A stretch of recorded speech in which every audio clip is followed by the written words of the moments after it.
नमस्कार दोस्तों, मैं श्री दीपचंद चौधरी महाविद्यालय ललितपुर से एसबी सिंह आज आप लोगों को एमए प्रथम वर्ष के हिंदी साहित्य की कक्षा में कबीरदास के साखी शीर्षक के अंतर्गत विरह कौ अंग दोहों की व्याख्या के बारे में अवगत कराएंगे। आप लोग ध्यान से पढ़िएगा और समझिएगा।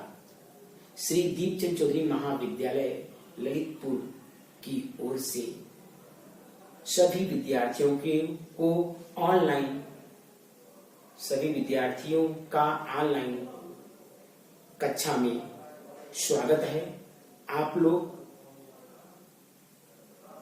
घर पर रहिए, सुरक्षित रहिए और स्वस्थ रहिए और महाविद्यालय द्वारा संचालित की जा रही ऑनलाइन कक्षाओं का घर से पढ़ते हुए आनंद लीजिए।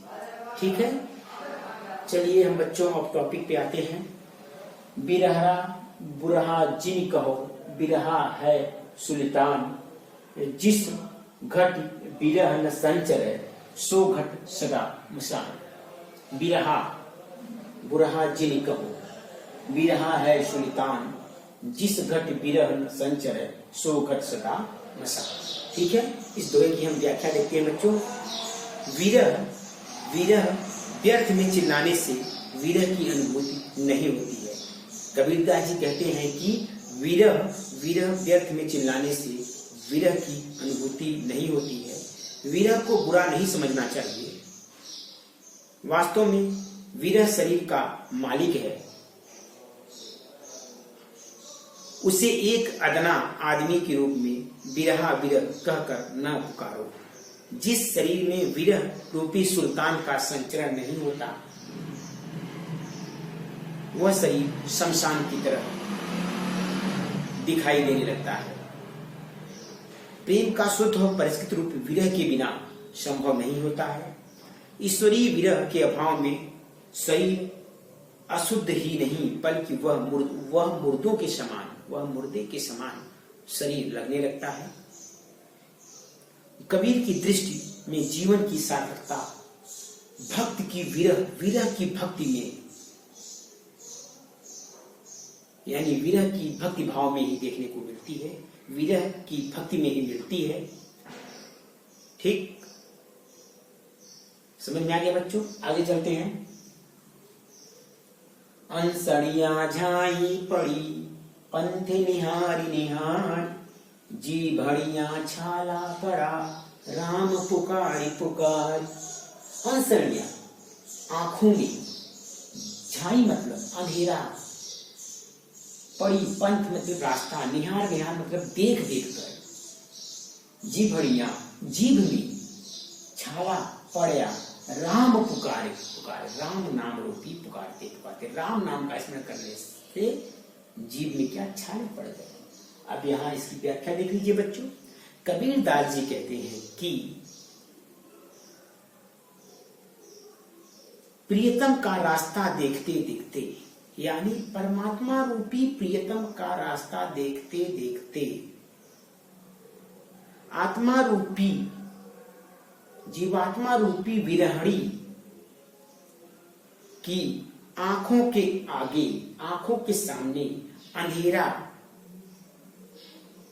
सा छाने लगा है। उसकी दृष्टि मंद पड़ गई है, उसकी दृष्टि धुंधली पड़ गई है। प्रिय क्यों पड़ गई है? कि परमात्मा रूपी प्रियतम अर्थात राम की पुकार लगाते लगाते, राम का स्मरण करते करते उसकी जीभ में छाले पड़ गए हैं। किसकी? जीवात्मा रूपी नायिका के जीभ में छाले पड़ गए हैं। कैसे पड़ गए हैं? परमात्मा रूपी प्रियतम राम का नाम पुकारते पुकारते। ठीक, समझ में आ गया? कबीर ने विरहणी की प्रतीक्षा तथा प्रीतम से मिलने की उत्कंठा का मर्मस्पर्शी चित्र इस दोहे में अंकित किया है। इस साखी में पुनरुक्ति, प्रकाश तथा अतिशयोक्ति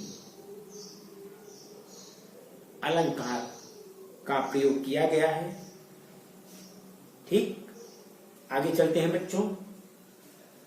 इस तन का दीवा करो बाती में लियो जीव, लोही सींचो तेल ज्यों कब मुख देखो पीव।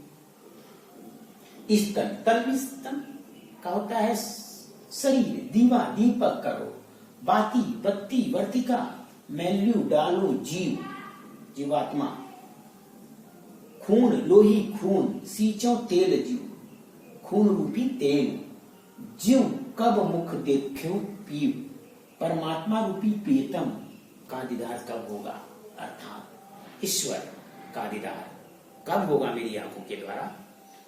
ठीक, ये होगा शब्दार्थ। अब व्याख्या देखिए बच्चों।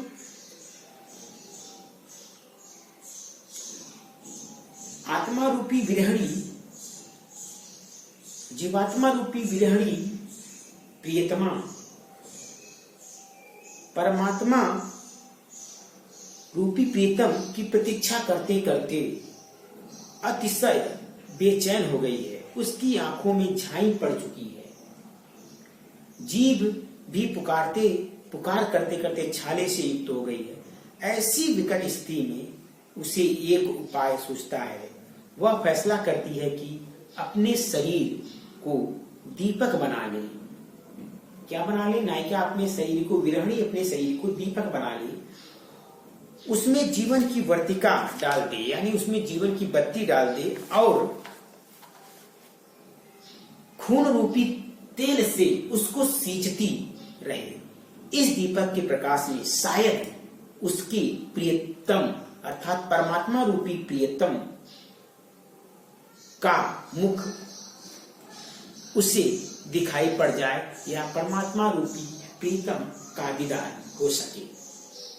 ठीक, इस साखी में कबीरदास जी ने अपने आप को मिटाकर प्रीतम को पा लेने की अभिलाषा व्यक्त की गई है। शरीर और जीव के अलग अलग अस्तित्व को मिटा देने के बाद ही तो परमात्मा में विलय हो सकता है। आत्मा परमात्मा में विलय हो सकती है, जीव परमात्मा में विलय हो सकता है, जीव परमात्मा में, जीव और परमात्मा का मिलन हो सकता है।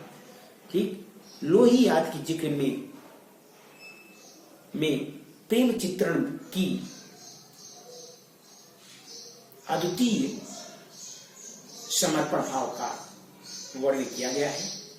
ठीक, प्रीतम का मुख देखने की इच्छा में ईश्वर के विग्रह की परिकल्पना यहाँ पर दिखाई गई है। चलिए ठीक है, आगे देखते हैं बच्चों। कै बिरहनी की मूछ दे, कै आपा दिखलाए, 8 पहर का दांझड़ा मुंह पे सहा न जाए। कै बिरहनी, विरहणी जीवात्मा रूपी विरहणी को नीच दे, मृत्यु दे, कै आपा अपना स्वरूप दिखलाए।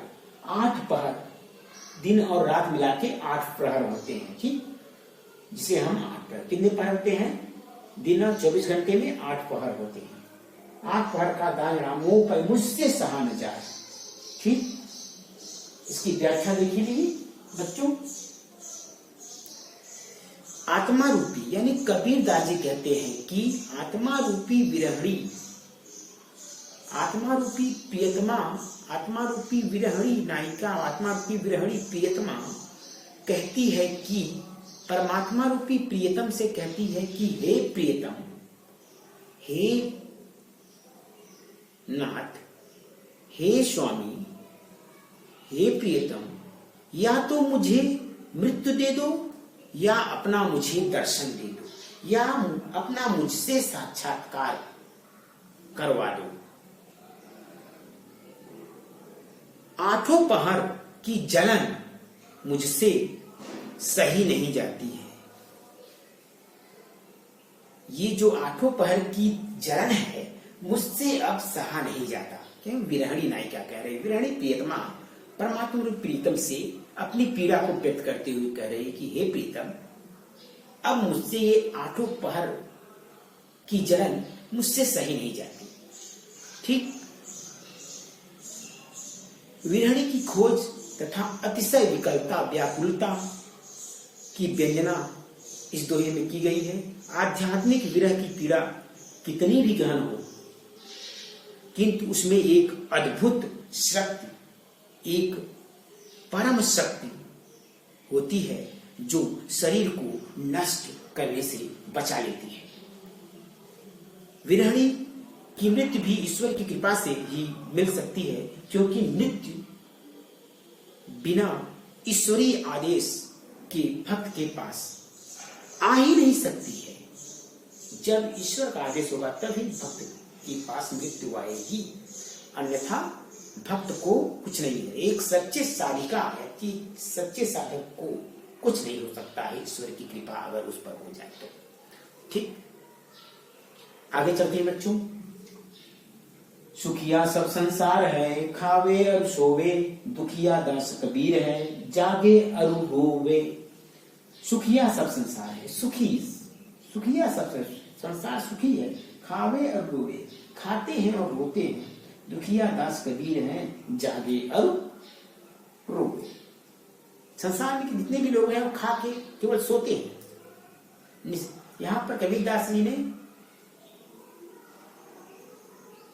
सांसारिक प्राणियों की निष्क्रियता का वर्णन किया है। ठीक, कबीरदास जी कहते हैं कि सभी खाकर अज्ञान की निशा में सो रहे हैं, एकमात्र कबीर दुखी है जो जागते हुए रो रहे हैं। कबीर को पूरा संसार मोहग्रस्त दिखाई देता है, मोह माया के बंधन में फंसा हुआ दिखाई देता है। वह मृत्यु की छाया में रहकर भी सबसे बेखबर विषय वासनाओं को भी भोगते हुए अचेत पड़ा है। कबीर का ज्ञान दूर हो गया है, अब उनमें प्रकाश का समावेश हो गया है, उनमें ईश्वर के प्रेम की प्यास जाग उठी है।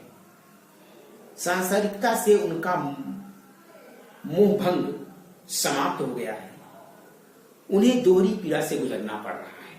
कहने का तात्पर्य है, ठीक है, पहली पीड़ा है सुखी जीव का घोर यातनामय भविष्य, और दूसरी है मुक्त होने के अवसर को व्यर्थ में नष्ट करने की उनकी नियति। ठीक,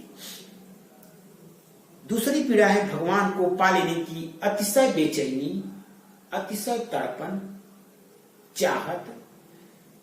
दोहरी व्यवस्था से व्यथित कबीर जागृता अवस्था में है, जागृता अवस्था में है, और ईश्वर को पा लेने की करुण पुकार लगाए हुए हैं कि हे प्रीतम, हे ईश्वर, अब हमारा आपसे मिलन कब होगा।